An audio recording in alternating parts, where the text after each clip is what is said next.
네, 다시 한 번 더 귀한 예배 자리에 오신 모든 분들 환영합니다. 저희 웹대학 청년부는 매주 주일 오후 4시에 이곳 인천 온누리교회 본당에서 예배를 드리게 됩니다.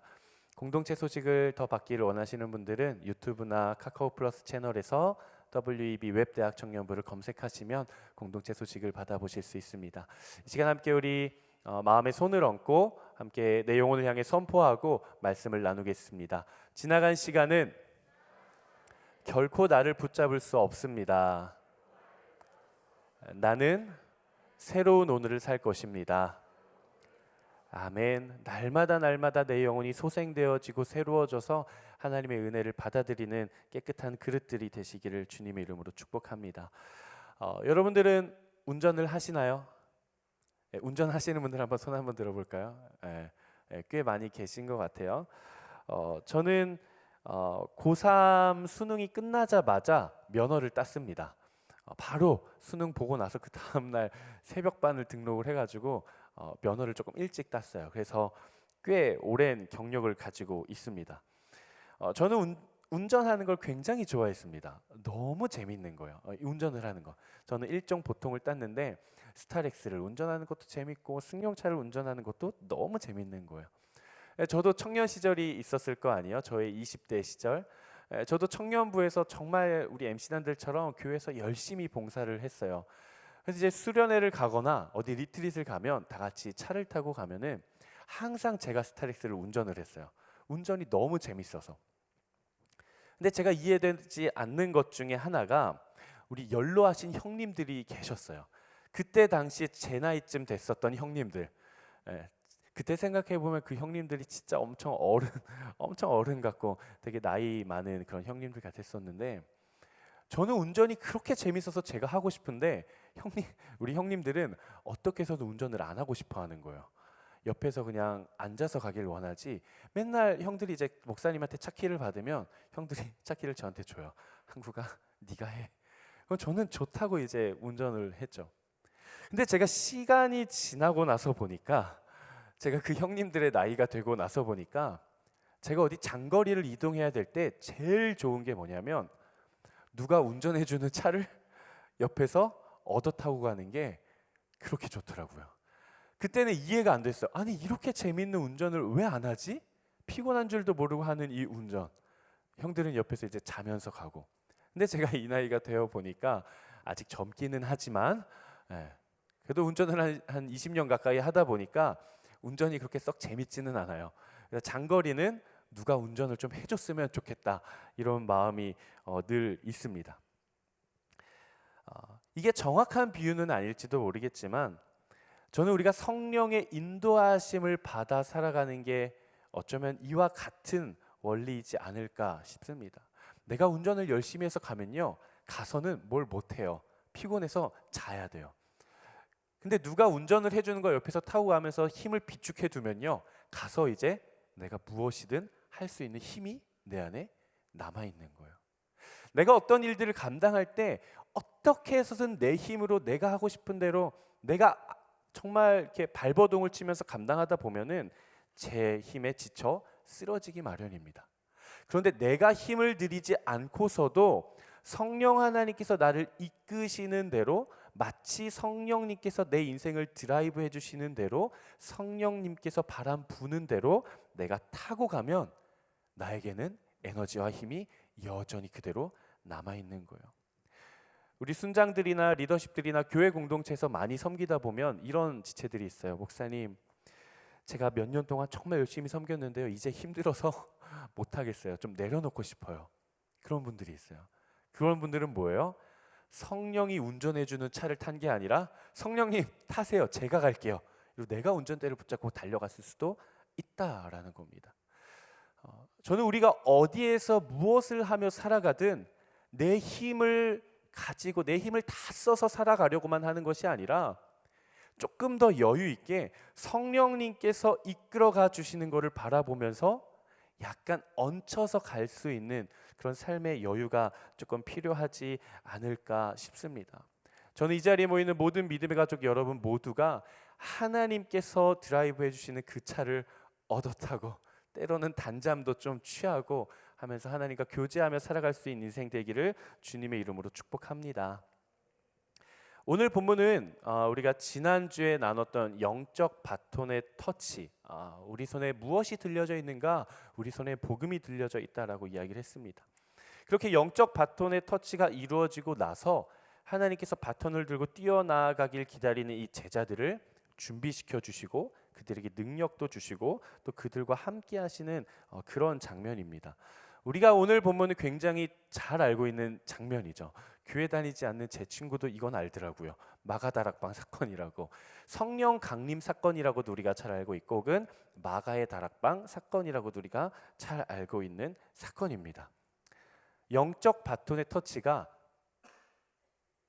예수 그리스도에서 이제 제자들에게로 이루어지는데 그 과정 가운데 하나님께서 성령의 임재, 하나님의 임재를 통해 영적 바톤의 터치를 이루어 주셨다라는 것이죠.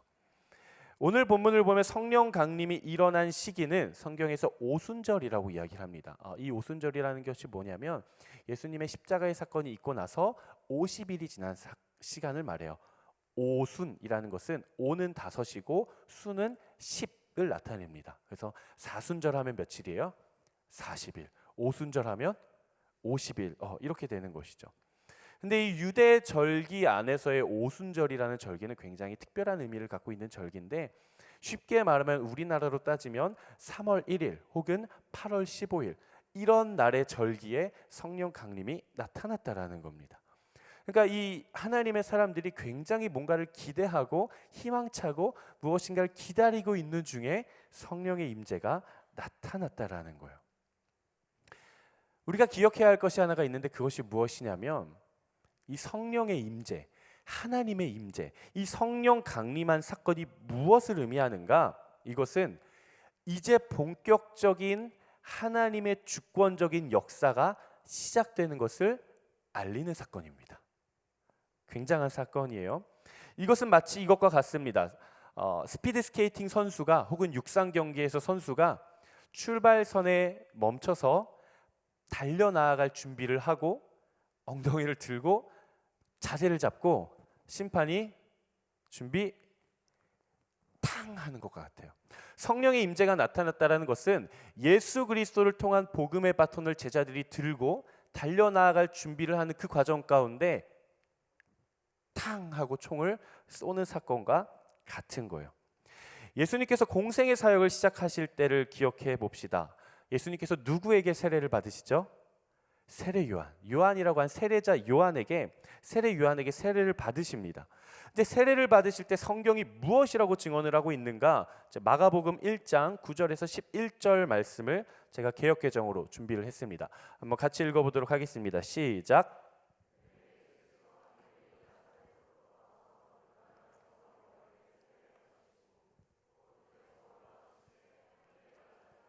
성령이 비둘기같이 자기에게 내려오심을 보시더니 하늘로부터 소리가 나기를 너는 내 사랑하는 아들이라 내가 너를 기뻐하노라 하시니라. 아멘.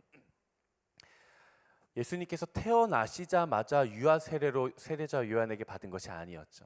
30세가 되었을 때 본격적인 하나님의 예수님을 통한 공생의 사역이 시작하기 전에 가장 먼저 받으신 것이 바로 세례였어요.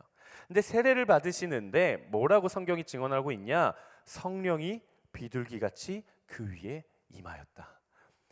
예수님을 통한 본격적인 하나님의 주권적인 사역이 시작되는 세례를 통해 하나님의 역사가 나타나기 시작하는데 그때 성령이 비둘기같이 임했다라는 것이죠. 준비 땅 하는 것과 같은 거예요. 근데 여러분 보십시오. 스피드 스케이팅이나 육상에서 준비 땅 했을 때 선수들이 어떻게 달려갑니까? 죽으림을 향해 달려가는 거예요. 뒤를 돌아보면서 옆을 보면서 옆 사람과 이야기하면서 갑니까? 앞만 보고 가는 거예요. 부르심, 목적, 내가 달려가야 할 곳만 전심전력을 향해 달려 나아가는 것이죠.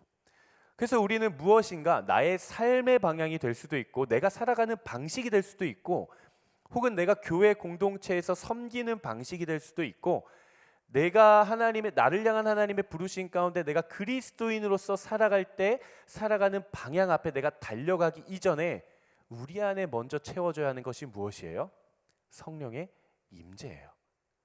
우리는 하나님께서 주시는 성령의 임재로 먼저 내가 채워진 뒤에 달려가야만 하나님의 일들을 감당할 수 있는 겁니다.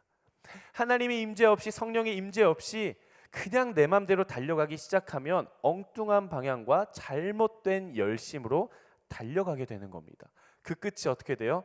넘어지고 내가 도대체 여기서 뭘 하고 있나? 이젠 힘들어서 못하겠다라고 내려놓게 되는 것이죠.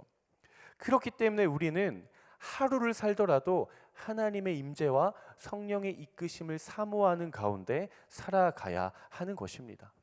저는 우리 믿음의 가족 모두가 정말 성령님의 이끄심대로 달려갈 수 있는 믿음의 사람들이 되기를 주님의 이름으로 축복합니다. 그렇다면 하나님께서 우리를 어떻게 이끌어 가시는가, 우리 함께 세 가지로 나눠보도록 하겠습니다. 첫 번째 한번 같이 읽어보도록 하겠습니다. 시작. 준비시키시는 하나님. 하나님이 우리를 준비시킵니다. 오늘 본문 1절 말씀인데요. 오늘 본문 1절 말씀 한번 같이 읽어보도록 하겠습니다. 시작. 마침내 오순절이 이르렀을 때 그들이 모두 함께 한 곳에 모여 있었습니다. 하나님은 시간의 주관자가 되십니다. 여러분 이 사실을 믿으세요? 그리고 하나님께서 행하시는 일들의 타이밍, 하나님의 때에는 오차가 없습니다. 여러분 이것을 믿으세요? 아멘, 아멘이시죠?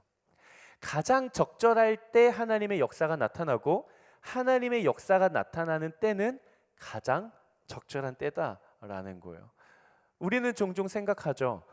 하나님, 제가 하나님 앞에 이 기도 제목을 두고 이렇게 열심히 기도했는데 왜 도대체 역사가 나타나지 않습니까? 하나님, 제 기도 제목이 왜 응답되지 않습니까? 왜 하나님의 일이 나타나지 않을까? 얼른 해결되고 얼른 응답받고 얼른 종결되고 얼른 열매 맺으면 좋겠는데 이것이 길어짐에 따라 우리도 점점 그 기도 제목을 가지고 기도를 안 하게 되고 내 믿음도 점점 지쳐가게 되고 뭔가 하나님에 대한 나의 그런 기대와 소망과 희망이 조금씩 사그러져 가는 우리의 모습을 보게 됩니다. 하지만 우리는 기억해야 돼요. 하나님의 때는 가장 알맞은 때라는 사실 우리는 기억해야 돼요. 오늘 본문을 보면 1절에서 시작할 때 이렇게 표현이 등장을 합니다. 마침내 오순절이 이르렀을 때. 오순절이라는 절기가 됐습니다. 오순절 절기가 돌아왔습니다가 아니라 마침내 오순절이 이르렀을 때라고 이야기를 해요. 마침내 오순절 날이 이르렀다라는 이 표현은 그냥 단순히 시간적으로 오순절이 됐다, 1월 1일이 됐다, 8월 15일이 됐다 이런 것을 의미하지 않습니다. 이것은 무엇이냐? 마침내 기다리던 하나님의 때가 되었다. 마침내 기다리던 준비 땅 하는 그때가 되었다라는 거예요. 이 말은 하나님의 시간표 안에서 가장 적절한 그 타이밍, 그때가 마침내 채워졌다라는 것을 의미합니다. 이것은 어떤 것과 같은 것이냐면요, 모래시계 있잖아요. 이 모래시계를 뒤집었을 때 여러 모래들이 빠지다가 마침내 위에 있는 마지막 모래 한 알이 떨어지는 그 순간, 혹은 우리가 자정 12시를 기다리고 있었다면 초침이 째깍째깍 하다가 11시 59분 59초에서 마침내 마지막 초침이 째깍하고 완성되는 그때, 혹은 아이를 품은 엄마가 10개월이라는 그 시간 동안 기도하고 돌보고 함께 있었던, 그토록 기다리던 그 아이가 마침내 해산을 통해 엄마의 품에 안기게 되는 바로 그 순간이에요. 오랜 기다림을 통해 완성되는 바로 그때를 나타내는 표현이 마침내 오순절이 이르렀을 때라는 것입니다. 우리는 하나님의 일하심이 빨리 내 눈앞에 열매를 맺어지기를 원합니다. 그리고 우리는 어쩌면 이렇게 생각해요. 저 사람은 기도하는 족족 다음날 바로 기도의 응답이 와. 기도하면 열매 맺혀지고 기도하면 응답받고, 그럼 왠지 그 사람이 성령 충만한 사람인 것 같고, 왠지 하나님과 친밀한 사람인 것 같고, 왠지 기도의 사람, 믿음의 사람인 것 같이 우리는 생각을 합니다. 물론 맞을 수도 있어요. 다 틀린 것은 아니지만 저는 이렇게도 표현하고 싶어요. 당장의 눈앞의 기도의 제목이 응답되지 않고 열매 맺지 않더라도 포기하지 않고 그 기도를 끝까지 하나님의 때가 이를 때까지 인내하며 기다리며 기도할 수 있는 사람, 저는 그 사람이 진짜 멋있는 사람이라고 생각합니다. 하나님의 일하심은 어떤 찰나의 우연에 의해 만들어지는 것이 결코 아닙니다. 기다림의 과정이 있어야 되고요, 준비하는 과정이 있어야 되고요, 성숙해져 가는 과정이 있어야 돼요. 예수님께서 성령에 대한 약속을 주시고 바로 임하신 것이 아니라 제자들은 절망적인 순간 상황 가운데서도 그 실패의 자리를 떠나지 않고 기다려야만 했어요. 다른 곳으로 가고 싶지만 하나님께서, 예수님께서 이곳에 머물라고 말씀하셨기 때문에 그 말씀만을 붙들고 기다리는 거예요. 그렇게 기도하고 기다린 끝에 마침내 하나님의 때가 채워졌을 때 성령이 임하는 것입니다. 그리고 그들은 이제 복음을 들고 열방으로 나아가기 시작할 거예요. 우리의 삶도 이렇게 돼야 됩니다. 아무런 준비와 아무런 계획과 아무런 목적 없이 그냥 무작정 사람들이 빨리 달려가니까 내가 뒤처질까 봐 조바심과 그런 걱정 끝에 그냥 달려가기만 하는 것이 아니라 준비되어지고 기도하고 기다리는 가운데 우리의 삶이 하루하루 쌓여가야 된다라는 것입니다. 하나님의 때가 채워지는 그 지점, 우리가 인내하고 기다리고 준비하는 과정 가운데 하나님의 때가 조금씩 채워지는 그 지점의 끝에 하나님의 역사가 나타나는 것입니다. 우리가 흔히 착각하는 게 있어요. 성령의 충만함이라는 것이 무엇인가 벼랑간에 갑자기 벼락 맞듯이 하늘에서 뚝 떨어지는 것처럼 우리는 생각하기도 합니다. 그런데 여러분, 성령의 충만함이라는 것은요, 그냥 내가 길 가다가 벼락 맞듯이 갑자기 임하는 것은 아닙니다. 하나님의 임재라는 것은 어느 날 내가 아무 생각 없이 횡단보도를 건너가고 있는데 갑자기 나에게 하나님의 임재가 불같이 내리는 것이 아니라는 거예요. 하나님의 선택과 하나님의 일하심이라는 것은 마치 45개의 로또 번호 중에 하나씩 튀어오르듯이 그렇게 선택되는 것이 아니라는 겁니다. 수많은 기도와 수많은 갈급함과 수많은 인내와 수많은 목마름의 끝에 하나님의 임재가 있는 거예요. 말씀에 대한 사모함 끝에 하나님의 임재가 있고, 예수 그리스도의 부르심과 예수 그리스도의 명령 앞에 순종한 끝에 하나님의 임재가 나타나는 것입니다. 사랑하는 여러분, 여러분들이 가지고 있는 기도 제목이 한 가지씩은 있을 겁니다. 아무리 하나님 앞에 기도해도 당장의 눈앞에 기도 제목이 응답되지 않는 것처럼 보이고 당장의 눈앞에 열매가 맺혀지지 않는 것처럼 보이십니까? 그럼 우리는 생각하죠. 아, 하나님 바쁘신가 보다. 하나님 나와 함께 하시지 않나 보다. 하나님은 내 기도 들으시지 않나 보다. 우리는 이렇게 생각합니다. 하지만 여러분, 기억하십시오. 여러분들의 삶의 끝에 하나님의 임재가 나타나고 하나님의 역사가 나타나는 그 때까지 하나님께서 당신의 삶을 준비시키는 시간입니다. 가장 좋은 때를 기다리며 하나님께서 여러분들을 준비시켜 나아가는 시간이에요.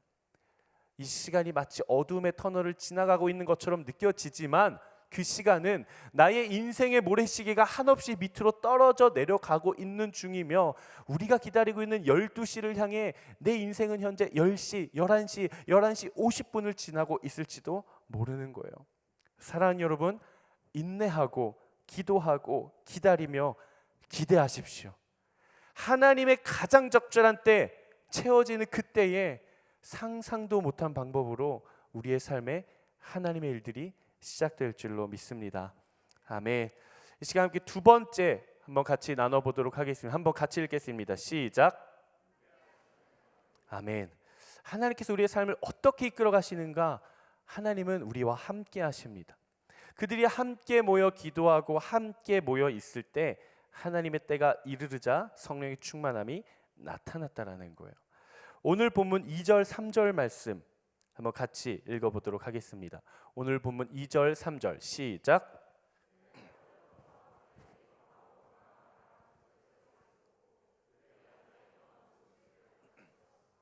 3절. 그리고 마치 불같은 혀들이 갈라지는 것이 그들에게 나타나 급하고 강한 바람 같은 소리, 그리고 혀처럼 갈라지는 불, 그리고 그 뒤에서 등장할 각 나라의 방언의 말. 하나님은 하나님의 임재를 나타내 주실 때 우리가 들을 수 있게 나타내 주시고 우리가 볼 수 있게 나타내 주셨다는 겁니다. 그런데 여기서 굉장히 중요한 게 있어요. 우리는 초자연적인 현상에 집중하기 시작합니다. 와, 강하고 급하고 강한 바람 같은 소리가 어떤 소리일까? 막 불 같은 게 어떤 불일까? 파란 불일까? 빨간 불일까? 주황 불일까? 이런 거에 집중하기 시작해. 근데 성경은 성령의 임재에 대한 진리를 가장 마지막에 이렇게 표현해 줍니다. 그들에게 나타나 어떻게 임했다고 이야기를 합니까? 그들 각 사람 위에 임했다. 그들 각 사람에게 임했다라는 거예요. 그러니까 하나님께서는 그들과 함께 하시는데 어떻게 함께 하시는가? 그들이 모인 곳에만 하나님께서 독단적으로 계시는 것이 아니라 그 자리에 모여 기도하는 각각의 사람에게 하나님께서 성령으로 임해 주셨다라는 사실입니다. 하나님은 어떠한 특정한 장소에만 임재하시는 것이 결코 아닙니다. 하나님은 장소에 임하시는 것이 아니라 하나님은 누구에게 임하십니까? 사람에게 임하십니다. 하나님이 우리가 함께 모여 예배드린 이 예배당 안에 임재하시는 것이 아니라 그 자리에 앉아서 간절하게 기도하는 여러분 한 사람 한 사람에게 하나님이 각 사람에게 임재하신다는 사실이에요. 많은 사람들은 시간과 장소에 굉장히 많은 관심을 갖습니다. 시간과 장소. 성경 속에서 수많은 사람들이 예수님께 이렇게 물어봐요. 예수님, 하나님의 나라가 언제 임하겠습니까? 시간에 대한 질문이죠. 도대체 언제 임합니까? 내일입니까? 내년입니까? 정확하게 날짜를 좀 알려주세요. 예수님께서 뭐라고 대답하십니까? 하나님의 나라는 여기 있다 저기 있다 저 멀리 있다고도 하지 못하리니 하나님의 나라는 이미 너희 안에 있느니라. 언제 옵니까? 어디에 옵니까? 가 아니라 이미 하나님의 나라는 너희 안에 있다라는 것이죠. 아마 90년대 후반이나 2000년대 초반에 태어나신 분들은 모르실 수도 있습니다. 하지만 80년대생들 혹은 90년대 극초반생들은 알 수도 있어요. Y2K. 웃으시는 분들은 연식이 좀 있으신 분들. Y2K가 뭐냐면요, 2000년이요. 밀레니엄 세대. 2000년 이후에 태어나신 분들도 계시죠? 먼 나라 얘기도 하고 그냥 지금은 잠깐 주무셔도 돼요. 어떤 일이 있었냐면요, 1999년에서 2000년으로 넘어갈 때 1000년이 바뀌잖아요. 무려 1000의 자리가 바뀌잖아요. 그래서 제가 그때 몇 살인지는 기억이 안 나는데 그때 언론에서도 굉장히 핫 이슈가 됐습니다. 그 중에 이제 제 친구들 사이에서 어떤 소문이 돌기 시작했냐면은 1999년 12월 마지막 날 11시 59분 59초에서 2000년 1월 1일 0시 1초로 넘어가는 그때 전기가 꽂혀 있으면 폭발한다는 거예요. 제가 어떻게 했을까요? 마지막 날 전 아직도 기억이 나요. 집에 있는 전기란 전기는 다 뽑았어요. 컴퓨터 뽑고 TV 뽑고 냉장고 뽑고 냉장고를 뽑았어요. 어떻게 됐을까요? 다음 날 엄마한테 엄청 혼났어요. 엄마한테. 근데 아무 일도 일어나지 않았다. 그냥 하루가 지났을 뿐이었다. 사람들은 시간, 숫자, 장소 이런 거에 특별한 의미를 부여하기 시작합니다. 근데 성경은 그렇게 이야기하지 않아요. 성경이 오직 성령은 예루살렘에만 임할 것이다라고 한다면 우리는 목숨 걸고 이스라엘 아울렛이 가야 돼요. 성령 받아야 되잖아요. 그렇죠? 하나님의 말씀이 약속의 땅, 이스라엘 땅을 통해서만 이루어질 것이다라고 한다면 우리는 목숨 걸고 비행기 끊고 그 땅 가야 돼요. 하나님 말씀 받아야 되잖아요. 하지만 성경은 그렇게 이야기하잖아요. 뭐라고 이야기합니까? 기도하는 각 사람에게 하나님의 성령이 임했다라고 이야기를 합니다. 사랑하는 여러분, 하나님의 임재를 갈망하십시오. 하나님은요, 여러분 각 사람에게 임하기를 원하십니다. 여러분들의 각 사람의 상황과 그 마음과 그 심정과 그 심령과 그 영혼 깊은 곳 가운데 하나님은 들어가기를 원하세요. 하나님 임재하기를 원하세요. 기도의 대가로 알려져 있는 E.M. 바운즈라는 사람이 있습니다. 이 E.M. 바운즈라는 사람이 기도 전집이라는 책에서 이렇게 이야기를 했어요. 한번 같이 읽어보도록 하겠습니다. 시작. 성령은 기계에 임하시는 게 아니라 사람에게 임하신다. 계획에 임하시는 게 아니라 사람에게, 곧 사람의 기도에 부으신다. 아멘이십니까? 하나님의 임재, 성령의 임재는요, 이 강대상에 임하는 게 아니에요. 이 예배단, 이 설교단, 여기에 임하시는 게 아니라는 거예요. 하나님의 임재는 사람에게 임해요. 하나님의 임재는 하나님의 형상을 닮은 사람, 하나님의 사람, 여러분에게 임합니다. 우리가 함께 말씀 나누고 있다가 찬양하고 기도할 건데요, 여러분 입술을 열어 선포하시면서 여러분들의 목소리로 기도하십시오.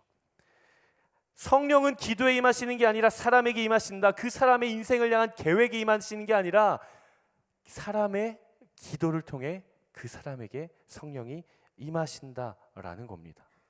그렇게 하나님의 임재를 갈망한 여러분 되시기를 주님의 이름으로 축복합니다. 세 번째 한번 같이 나눠보도록 하겠습니다. 세 번째 한번 읽어보겠습니다. 시작.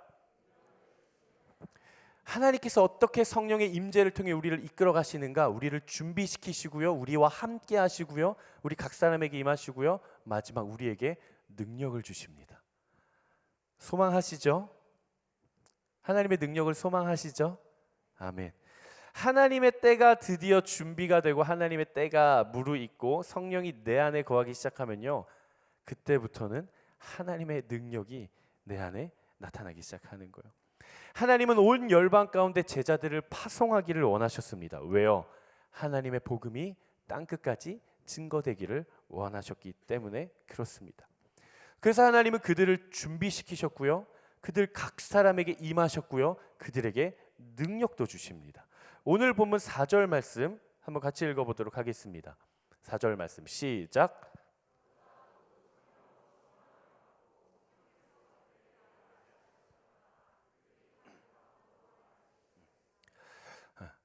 그들 모두가 성령의 충만함을 받고 각 사람의 위에 성령이 임하시기 시작하자 그들에게 어떤 능력이 나타나기 시작하는가? 각 나라의 말로 방언을 하기 시작하는 거예요. 성경에는 두 가지의 방언의 종류가 등장을 합니다. 첫 번째, 오늘 사도행전에서 등장하는 다른 나라의 언어적인 방언이에요. 두 번째, 고린도전서 14장에서 등장하는 우리가 흔히 알고 있는 방언의 은사를 받았습니다라고 할 때 말하는 방언. 내가 기도하는 가운데 성령을 통해 하나님과의 1대1의 교제 속에서 이루어지는 방언의 기도. 그 두 가지가 등장을 하는데 오늘은 첫 번째, 언어적인 방언입니다. 이 마가의 다락방에 모여있던 사람들의 출신이 어디였을까요? 엘리트 가문의 사람들이었을까요? 그렇지 않습니다. 그 당시 굉장히 시골 촌동네라고 알려져 있는 갈릴리 지역의 사람들이었어요.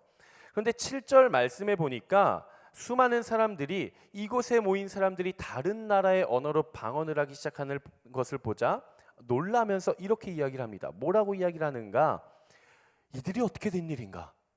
아니, 저 사람들은 갈릴리 사람들인데 어떻게 저렇게 우리나라의 말을 잘한단 말인가? 라고 놀라는 거예요. 갈릴리는 시골이었기 때문에 그래요. 우리가 갈릴리의 시골 촌뜨기 어부하면 가장 먼저 생각나는 사람이 있죠. 누구예요? 베드로. 베드로. 갈릴리 사람들은요, 굉장히 그런 사도 바울은 굉장히 학문의 수준이 높은 엘리트 가문이었던 것에 비해 베드로나 여타 제자들, 이런 갈릴리 출신들은 굉장히 가방끈이 짧았어요. 학식도 그렇게 높지 않고요. 이렇게 문화적인 그런 교양적인 이런 것들이 조금 낮은, 그러니까 세상 사람들로 말하자면 소위 한마디로 좀 초라해 보이는 사람들, 그런 사람들이었어요. 그런데 그런 사람들에게도 하나님의 임재가 나타나면 능력을 주신다는 거예요. 하나님의 일들을 감당할 수 있도록, 사명을 감당할 수 있도록 능력을 주시는데, 오늘 나오는 그 능력이 무엇인가? 각 나라의 방언, 각 나라의 언어로 이야기를 하기 시작했다는 겁니다. 갈릴리 사람들은요, 표준어를 잘 못 썼어요. 그 사람들만의 사투리가 있었어요. 성경 어느 부분을 보다 보면 갈릴리 사람임을 눈치챌 수 있는 게 그들의 말투였어요. 예수님께서 붙잡히셨을 때 사람들이 너도 갈릴리 사람이 아니냐, 너도 예수님의 제자 아니냐라고 이야기를 할 때 왜 그랬냐면 베드로의 말투 때문에 그래요. 그러니까 우리나라 이렇게 서울 사람들처럼, 이렇게 수도권에 있는 사람들처럼 당신이 예수님의 제자가 아닙니까? 아닙니다. 저는 예수님의 제자가 아닙니다. 해야 되는데 아닌디유? 이래 버린 거야. 맞잖아요. 당신은 예수님의 제자 맞아요. 그래서 계속 부인하다가 닭이 울자 울며 나가서 울고 회개를 한 그런 거예요. 그러니까 가장 시골 촌뜨기 사람들인 갈릴리 사람들이 성령을 받기 시작하자 갑자기 Hello, how are you? 그럼 우린 뭐라 그래요? I'm fine, thank you, and you. 막 영어를 하기 시작하고 일본어를 하기 시작하고 독일어를 하기 시작하고 중국어를 하기 시작하는 거예요. 그러니까 사람들이 놀라는 거죠. 배운 것도 없는 사람들이 어떻게 다른 나라의 말을 저렇게 할 수 있는가? 그럼 어떤 사람들이 그렇게 이야기할지도 모르겠어요. 목사님, 그럼 성령의 충만함을 받으면 언어 능력이 생기나요? 제가 이번에 제2외국의 영역 독일어 보는데요. 성령 충만함 받게 해주십시오. 모릅니다. 기도하시면 성령의 역사가 나타날지도 모르겠어요. 그런데 하나님께서 이들에게 언어 방언을 왜 주셨을까요? 우린 여기에 초점을 맞춰야 되는 거예요. 하나님께서 왜 각자의 나라의 방언을 허락하셨을까요? 이들이 어디로 가야 되기 때문에 그래요? 열방으로 흩어져야 되기 때문에 그래요. 열방으로 왜 흩어집니까? 뭐 하려고 흩어져요, 이 사람들이? 복음을 전하기 위해서죠. 그러니까 하나님께서 기도하는 사람들 가운데 성령의 임재를 통해 방언의 은사와 방언의 능력을 주시는 것의 최종적인 목적은 뭐예요? 복음이 전해지는 거예요. 여기에 목적이 있습니다. 우리가 수능 하나 더 잘 보기 위해 하나님께서 방언을 허락하시지는 않는다라는 거예요. 우리에게 순종의 은사, 기도의 은사, 위로의 은사, 섬김의 은사, 각종 성령의 은사를 왜 주십니까? 영혼 구원을 위해 주시는 것입니다. 언어하면 생각나는 사건이 하나가 있죠. 구약 창세기에 등장하는 어떤 사건이죠? 바벨탑 사건. 사람들이 하나님 앞에 조금이라도 더 높아지고 하나님께 조금이라도 더 가까이 가고 싶어서 막 탑을 쌓다가 하나님께서 흩으심으로 그들의 언어가 단절되고 하나님과의 관계가 단절되고 그들 사이의 커뮤니티가 단절된 사건, 끊어진 사건. 그런데 오늘 성령께서 임재하시는 특별한 사건을 통해서 열방의 언어로 성령 안에서 그들이 다시 연합하게 되고 하나님과의 끊어졌던 관계가 회복되게 되고 그들의 커뮤니티가 다시 온전히 성령 안에서 연합되게 된다라는 거예요. 즉 아담의 범죄함을 통해 끊어졌던 하나님과의 관계, 그리고 바벨탑을 쌓다가 흩어졌던 언어의 단절과 하나님과의 단절, 그리고 수많은 죄악으로 인해 끊어졌던 하나님과의 관계가 성령의 충만함을 통해 다시 한번 더 회복된다라는 것입니다. 사랑하는 여러분, 성령의 임재와 강력한 기름 부으심을 통해 우리 모두가 각 사람이 하나님과 다시 온전히 연합되기를 주님의 이름으로 축복합니다. 뿐만이 아니라 하나님께서 나에게 성령을 주셨을 때, 성령의 임재를 경험했을 때, 하나님의 임재를 경험하고 하나님께서 나에게 은혜를 주셨을 때 그 은혜를 왜 주신다고요? 복음을 증거하기 위해서요. 그냥 내가 만족하며 살라고, 내가 행복하게 살라고 주시는 것이 결코 아닙니다. 누군가에게 하나님의 살아계심을 증거하고, 누군가에게 예수 그리스도의 십자가의 사랑을 증거하고, 누군가에게 나아가 하나님의 나라에 대해서 선포하라고 하나님께서 우리에게 성령의 충만함을 허락해 주시는 것입니다. 하나님의 절대적인 관심은 어디에 있는가? 영혼 구원에 있습니다. 한 사람이라도 더 하나님께로 돌아오기를 바라는 마음이에요. 우리가 영혼을 구원하기 위해 능력을 더하는 것이죠. 한번 저를 따라해 보시겠습니다. 성령이 임하면 능력이 나타납니다.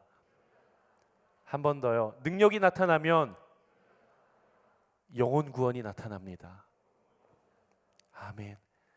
날마다 하나님의 능력을 사모하며 하나님께서 주시는 능력과 은사와 은혜와 기쁨과 감사와 말로 이룰 다 표현할 수 없는 그 형용할 수 없는 그 축복을 통해 여러분들의 주변에 있는 사람들이 하나님께로 돌아오는 역사가 나타나게 되기를 주님의 이름으로 축복합니다.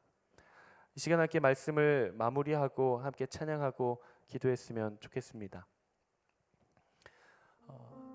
예수 그리스도의 십자가의 죽음, 그리고 우리의 모든 죄를, 우리의 모든 죄책감을, 우리의 모든 허물을 해결하시기 위한 그분의 부활, 그리고 완전한 승리, 그리고 그분께서 우리 곁을 떠나시면서 우리에게 주신 말씀, 너희는 이 모든 일에 대하여 내 증인이라. 그러므로 너희는 가서 모든 민족을 제자로 삼아 아버지와 아들과 성령의 이름으로 세례를 베풀고 내가 너희에게 분부한 모든 것을 가르쳐 그들로 하여금 지키게 하라. 볼지어다 내가 세상이 끝나는 그날까지 내가 너희와 영원히 함께하리라. 그러면서 예수님이 그들을 육신적으로는 떠나지만 성령을 주십니다. 내가 지금은 너희를 떠나지만 내가 너희를 떠나는 것이 너희에게 곧 더 좋을 것이니 내가 너희에게 몇 날이 못되어 반드시 성령을 보내주겠다. 오직 성령이 너희에게 임하시면 너희가 권능을 받고 예루살렘과 온 유대와 사마리아와 땅 끝까지 이르러 너희가 내 증인이 될 것이다. 이것은 명령이기도 하면서 약속이기도 하고 우리의 인생을 향한, 여러분들을 향한 예수님의 초대입니다. 하나님은 늘 그들과 함께 하시고 그들 속에 항상 임재하십니다. 하나님은 당신의 사람들을 준비시키시고 하나님은 당신의 사람들과 함께 하시며 마땅히 능력을 감당할 하나님의 축복을 허락하십니다. 하나님의 임재가 내 삶에 나타나기 시작하는 그 순간 우리의 삶에는 내가 감당할 수도 없지만, 내 힘으로는 감당할 수 없지만 말씀으로 온 세상을 창조하신 하나님의 능력이 내 안에 나타나기 시작하는 거예요. 여러분, 그 능력을 사모하십시오. 그러한 인생을 사모하십시오. 우리 시간 함께 찬양하며 나아갔으면 좋겠는데요, 우리 한번 자리에서 일어나서 하나님 나에게도 임하여 주십시오. 하나님 나에게도 오시옵소서. 하나님 내가 주님을 기다립니다. 하나님 내 삶도 준비시켜 주시고 하나님 나와도 함께하여 주시고 나에게도 내 능력 이상의 놀라운 일들이 나타나게 하여 주시옵소서. 우리 이러한 간절한 마음 가지고 우리 하나님 앞에 나아가 나의 입술의 고백으로 함께 찬양하며 나아가도록 하겠습니다.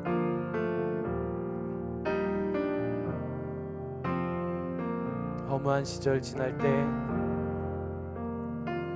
허무한 시절 지날 때, 깊은 한숨 내쉴 때, 그런 풍경 보시며 탄식하는 분 있네.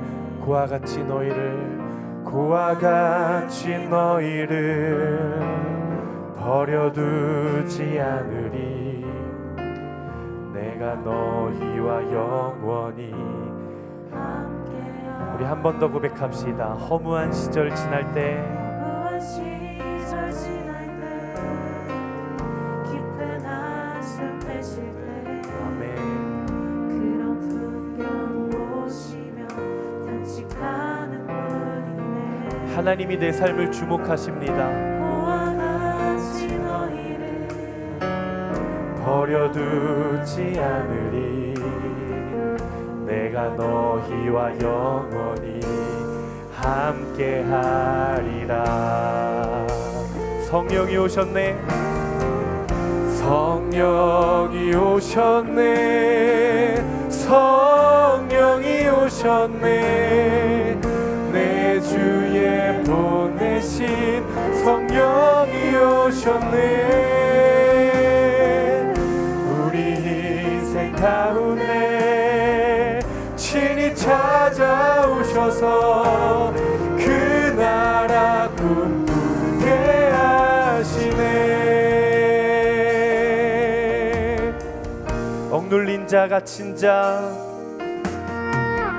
억눌린 자 갇힌 자, 자유함이 없는 자, 피난처가 되시는 성령이 계시네. 주의 영이 계신 곳에, 주의 영이 계신 곳에 참자유가 있다네. 진리의 영이신 성령이 오셨네. 성령이 오셨네. 성령이 오셨네. 내 주에 보내신 성령이 오셨네. 우리 인생 가운데 친히 찾아오셔서 그 나라 꿈꾸게 하시네. 성령이 오셨네. 성령이 오셨네. 성령이 오셨네. 내 주에 보내신 성령이 오셨네. 우리 인생 가운데 친히 찾아오셔서 우리 다시 한 번 더 우리 2절로 고백하며 나아갑시다. 억눌린 자 갇힌 자, 억눌린 자 갇힌 자, 자유함이 없는 자, 피난처가 되시는 성령님 계시네. 아멘. 주의 영이 계신 곳에 참자유가 있다네. 진리의 영이신 성령이 오셨네. 성령이 오셨네.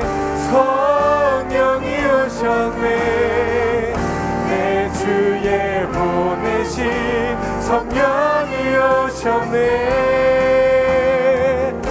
우리 인생 가운데 친히 찾아오셔서 그 나라 꿈꾸게 성령이 오셨네. 성령이 오셨네. 성령이 오셨네. 내 주에 보내신 성령이 오셨네. 우리 인생 가운데 친히 찾아오셔서 이 시간 우리의 삶을 붙드시는 주님을 바라보시며 성령이 오셨네.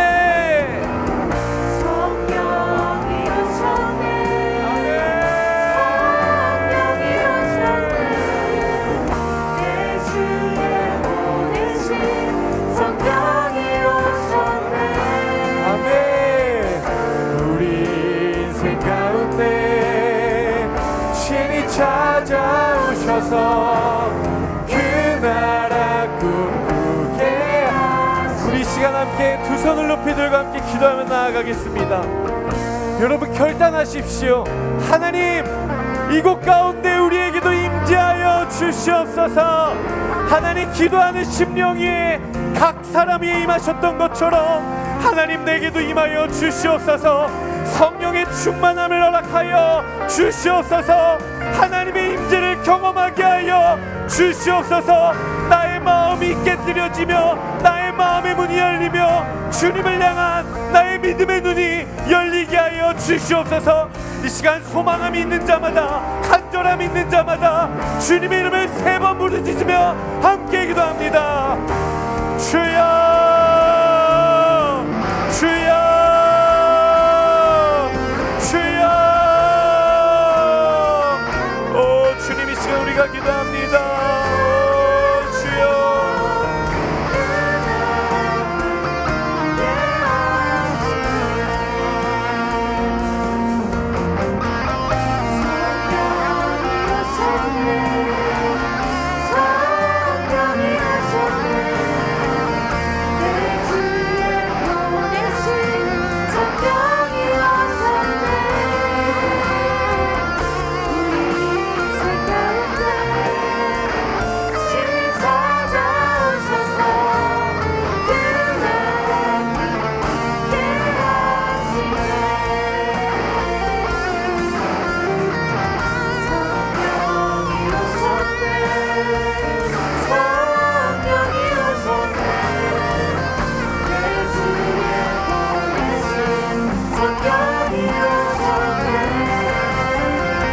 여러분 마음의 문을 열어 기도하십시오.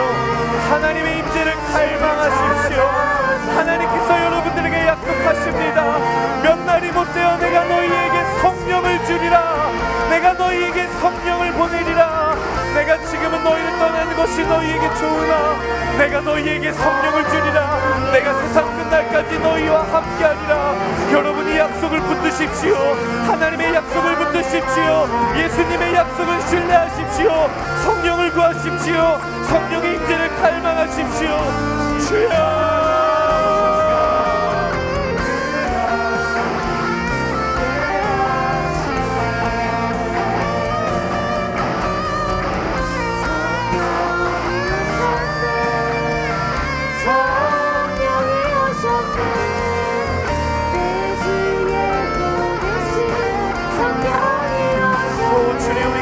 갈망합니다.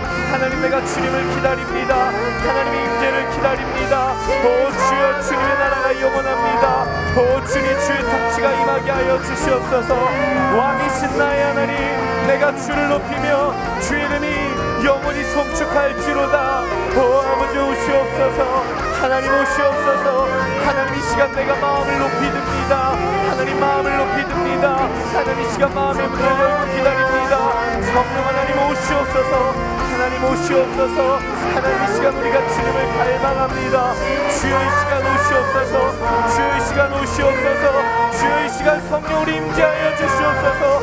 하나님, 마가의 다락방이 일어났던 것처럼 하나님, 그들이 기도하는 가운데 하나님의 역사가 나타났던 것처럼 하나님, 우리가 기도하는 중에 우리의 기도의 입술 가운데 하나님의 임재가 있게 하여 주시옵소서. 성령이 우리의 기도 가운데 임하신다 하셨사오니 주여 임하여 주시옵소서. 주여 역사하여 주시옵소서. 오 아버지 아버지 아버지 아버지 아버지 아버지 아버지 아버지 아버지 아버지 아버지 우리에게 성령의 충만함 허락하여 주시옵소서. 하나님, 나의 힘과 나의 자아와 나의 의와 나의 고집과 나의 아집과 나의 계획과 하나님, 내가 하려는 모든 것들을 하나님 내려놓고 나아갑니다. 하나님, 나를 통치하여 주시옵소서. 오 주님 오시옵소서. 오 주여 다스리시옵소서. 주여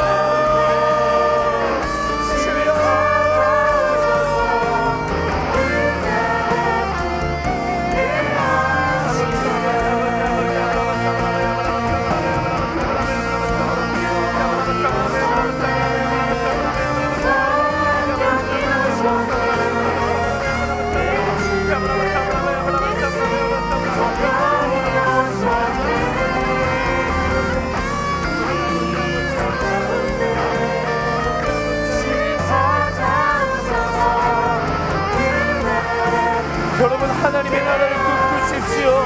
여러분들의 인생을 통해 이루어질 하나님의 놀라운 일들을 기억하십시오. 여러분들의 삶을 통해 일하실 하나님의 계획을 신뢰하십시오. 우리의 삶을 통해 하나님의 나라가 임할 것입니다. 여러분 꿈꾸십시오. 여러분 바라보십시오. 하나님은 여러분들을 원하십니다. 하나님이 여러분들을 기다리십니다. 여러분들의 삶을 드리십시오. 주여 아버지, 이 시간 기도합니다. 주여, 우리에게 하나님의 나라를 바라보게 하여 주시옵소서. 하나님의 나라를 꿈꾸게 하여 주시옵소서. 내가 주님께 쓰임받기를 원합니다. 하나님, 나를 붙들어 주시옵소서. 주여 역사하여 주시옵소서. 주님, 우리 세대를 사용하여 주시옵소서. 하나님, 우리 공동체를 사용하여 주시옵소서. 하나님, 이 세대를 사용하여 주시옵소서. 아버지 아버지 아버지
사랑하는 주님,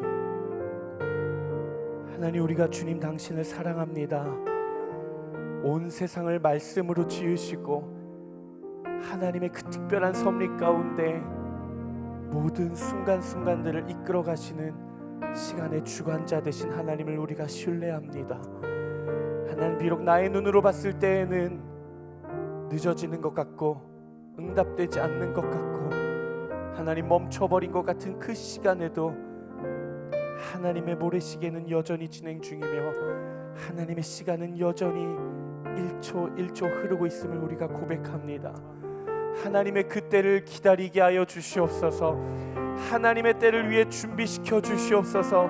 마침내 하나님의 때가 완성되고 이르렀을 때 주여 나와 함께하여 주시고 우리 각 사람에게 임하시어 하나님의 능력이 나타나는 귀하고 복된 인생이 되게 하여 주시옵소서. 하나님, 내 삶에 하나님께서 주신 것들이 너무나도 많습니다. 하나님, 은혜가 많고 축복이 많고 가진 것이 많고 감사가 많고 하나님, 내가 소유한 것도 너무나도 많습니다. 하나님께서 내게 주신 성령의 은사와 성령의 열매들도 있습니다. 하지만 주님, 이 모든 것들을 한 영혼을 주께 돌아오는 데에 사용하게 하여 주시옵소서. 한 영혼을 옳은 대로 돌아오게 한 자는 별과 같이 빛날 것이라고 말씀하셨던 것처럼 하나님, 어두운 세상을 살아간다 할지라도 나의 살아가는 인생의 방향이, 그 뜻이, 그 걸음이 별과 같이 빛나게 하여 주시옵소서. 내 삶을 드립니다. 성령으로 임재하여 주시고 하나님, 강력하게 임재하여 주셔서 하나님, 나의 모든 결정권과 나의 모든 통솔권과 나의 모든 통치권을, 나의 모든 제어권을 주님 가져가 주시옵소서.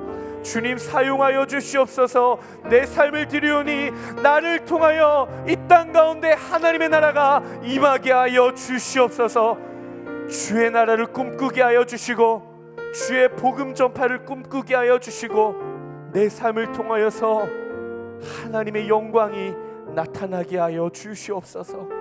그렇게 우리와 함께 하시며 내 삶을 통해 일하실 하나님을 신뢰하며 우리의 모든 인생의 주인이 되시는 예수 그리스도의 이름으로 기도드리옵나이다.